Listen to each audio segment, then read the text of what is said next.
Bienvenue pour les Actus, une semaine marquée par les gilets jaunes et les manifestations. Tout de suite, le sommaire de ce vendredi 23 novembre. Retour en images sur les manifestations du 17 novembre. Le centre de pièces de rechange se trouve désormais à Mertzwiller et vous verrez l'inauguration du premier salon de l'habitat et des économies d'énergie. On commence ce journal avec un sujet d'actualité. Depuis quelques jours, une vague de gilets jaunes défile en France. Ici aussi, les habitants manifestent leur mécontentement. C'est la goutte de pétrole qui a fait déborder le vase. Le 17 novembre, les gilets jaunes, ou couleur citron si l'on veut, ont manifesté dans tout le pays, d'abord pour protester contre la hausse des taxes sur les carburants. On peut presser le citron, comme on dit, mais à un moment donné, ça s'arrête, quoi. À Gundershofen, il y avait un rassemblement spontané pour bloquer le rond-point de la route 1062, endroit stratégique qui donne accès à la zone commerciale voisine. Toute la journée, ils ont ralenti la circulation, le blocage total étant interdit. C'est pas le truc de bloquer totalement, c'est le truc de juste faire ralentir une circulation. Voilà. Et surtout de ne pas être agressif. Chacun a sa motivation, ses revendications. Pour être solidaire de ceux qui en ont ras-le-bol, qui, à force d'avoir mis la pression sur tout plein d'aspects de la vie quotidienne, n'en peuvent plus, quoi. C'est le fait que quand on va au boulot, on dépense énormément d'argent on ne sait pas pourquoi on travaille en fait. Pendant ce temps-là, on fait des cadeaux superbes, CICE, ISF, etc., à ceux qui n'en ont même pas besoin. Des véhicules stoppés affichent des gilets, d'autres non. Quelques tensions parfois. La majorité soutient le mouvement, même si certains regrettent la manière ou le manque de mobilisation lors d'autres mouvements sociaux. Je garde les enfants pour que mes enfants puissent manifester. Mon mari, il est direction Herlisheim.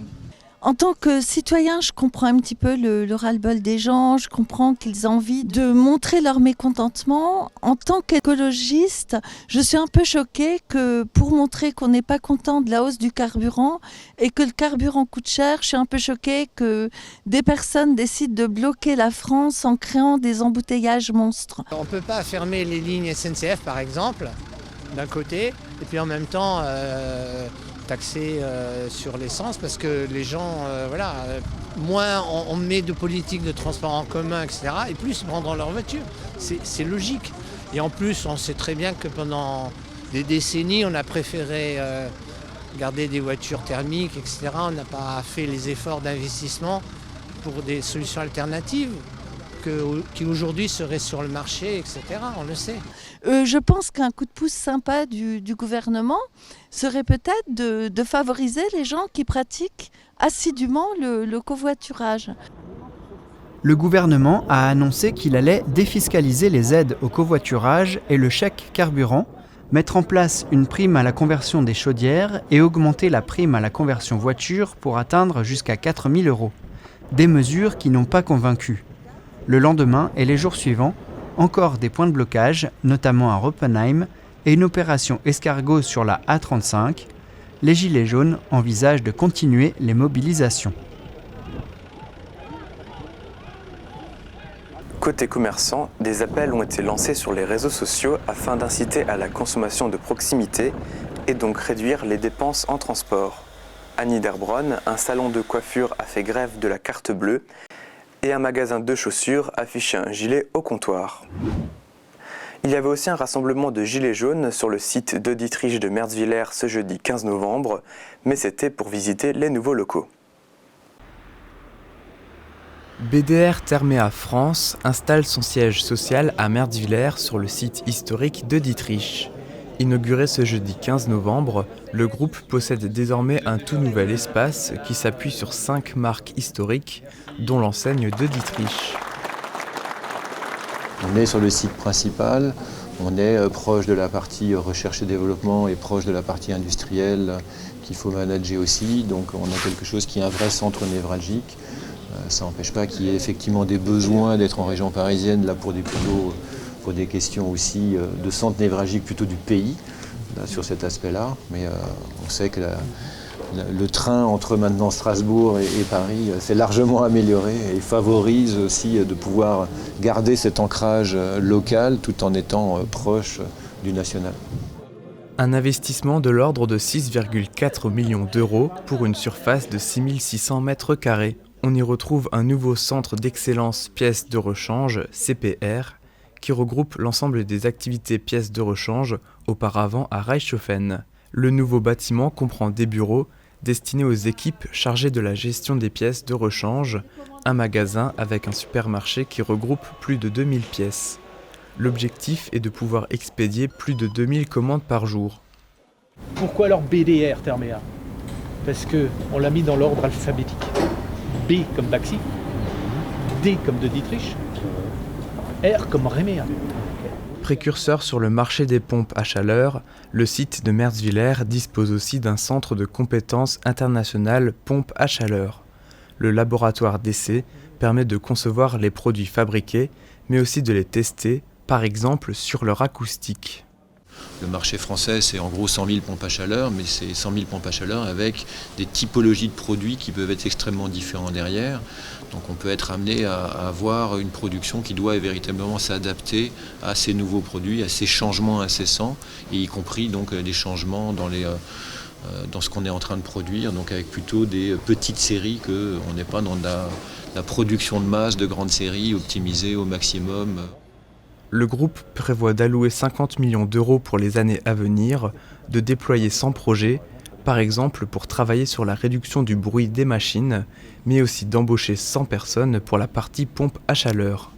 En matière de recrutement et d'apprentissage, BDR Therméa travaille en collaboration avec des écoles comme l'INSA de Strasbourg ou encore le lycée Heinrich Nessel de Haguenau. Et on embauche une bonne dizaine d'ouvriers chaque année pour effectivement monter en compétences, apporter des compétences nouvelles et assurer du renouvellement au bout du compte d'une population qui petit à petit vieillit. Aujourd'hui, le groupe est l'un des plus gros employeurs de la Comcom et le premier à Merzwiller. L'année dernière, plus de 141 000 unités ont été produites, comprenant chaudières, pompes à chaleur, chauffe-eau thermodynamique et préparateurs d'eau chaude sanitaire. L'objectif, sur le long terme, est de proposer des solutions à faible empreinte carbone et d'augmenter le chiffre d'affaires de 175%. Nouveau conseil communautaire ce lundi 19 novembre. À l'ordre du jour, dans les affaires financières, les élus réforment la dotation de solidarité communautaire DSC. Pour rappel, c'est un versement de la Comcom au profit des communes pour lutter contre les inégalités territoriales. Elle est répartie selon plusieurs critères. Dans l'ordre, le potentiel fiscal, la population, l'effort fiscal et les dépenses de fonctionnement par habitant. Alors le montant total de l'enveloppe affectée à la DSC, dotation globale, est de 964 202 €. Par rapport à 2017, les principales évolutions à relever sont les suivantes.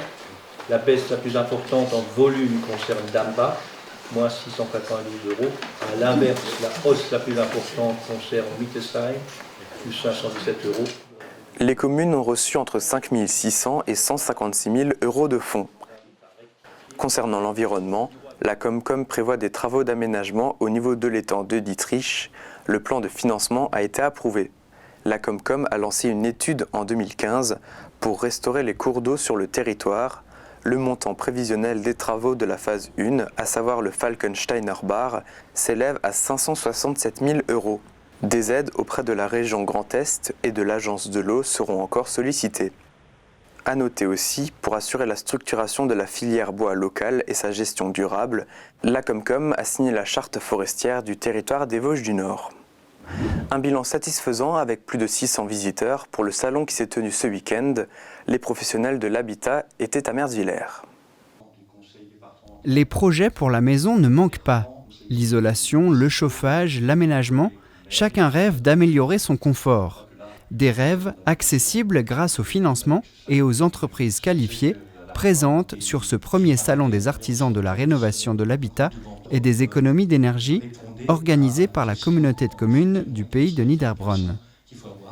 Nous avons pensé qu'il est indispensable pour gagner, je dirais, la bataille de la rénovation thermique de l'habitation, de mener une action de promotion ou même de marketing, d'où l'idée de ce salon. Donc hier, nous avons démarré ce salon avec une réunion avec les artisans, une réunion d'information pour leur faire connaître les dispositifs de financement, mais aussi les dispositifs de conseil pour la réhabilitation des bâtiments et les aides financières existantes. La communication, le maître mot, fonctionne.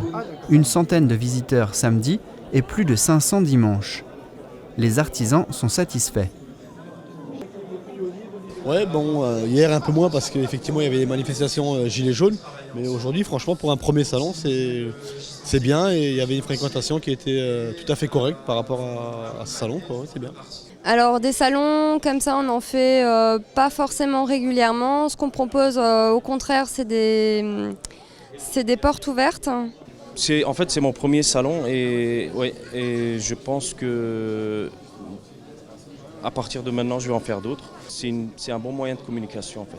Durant ces 2 jours, les artisans enchaînent les contacts pour des visites à domicile et d'autres visiteurs ont pris rendez-vous avec M. Thoman pour peaufiner leurs projets lors des permanences à la communauté de communes les 2e et 4e jeudis du mois. Bien sûr, on a des gens qui sont plus intéressés, d'autres moins qui sont juste curieux, mais à la fin de la journée, on peut se dire qu'on a fait un bon salon. Oui, très satisfaite dans la mesure où nous avons eu des contacts privilégiés aujourd'hui sur des rénovations complètes de maisons, rénovations complètes de salles de bain. Je crois que cette rencontre a été bénéfique à la fois pour les exposants et les financeurs qui se connaissent mieux désormais, mais également pour le public qui a vraiment pu trouver toute la panel des informations qu'on peut attendre lorsqu'on s'engage dans ce type de travaux. Le salon terminé, la commission Habitat continue son travail. De nouveaux dossiers arrivent déjà et une 2e édition du salon aura probablement lieu dans 2 ans. Les premiers magistrats de Dinswiller, Hofwiller et Rothbard se sont rendus à Paris pour assister au 101e congrès des maires. En marge du congrès, réunis à la Maison de l'Alsace, les présidents du Haut-Rhin et du Bas-Rhin ont présenté les avantages de la nouvelle collectivité européenne d'Alsace. Un point sur la météo à venir. Cette semaine, Météo France annonce des éclaircies, de possibles pluies lundi et des risques d'averses et même de neige jeudi et vendredi prochain. Quant aux températures, il fera -4 degrés au plus froid et 8 degrés au plus chaud, puis elles remonteront. Avec le froid, l'indice de qualité de l'air se dégrade, on passe de 3 à 4 voire 5, puis cela s'améliorera. Les actus, c'est fini. Tout de suite, l'interview de la semaine suivie du documentaire, ce mois-ci consacré au centenaire de l'armistice. Merci de nous avoir suivis. Bonne semaine.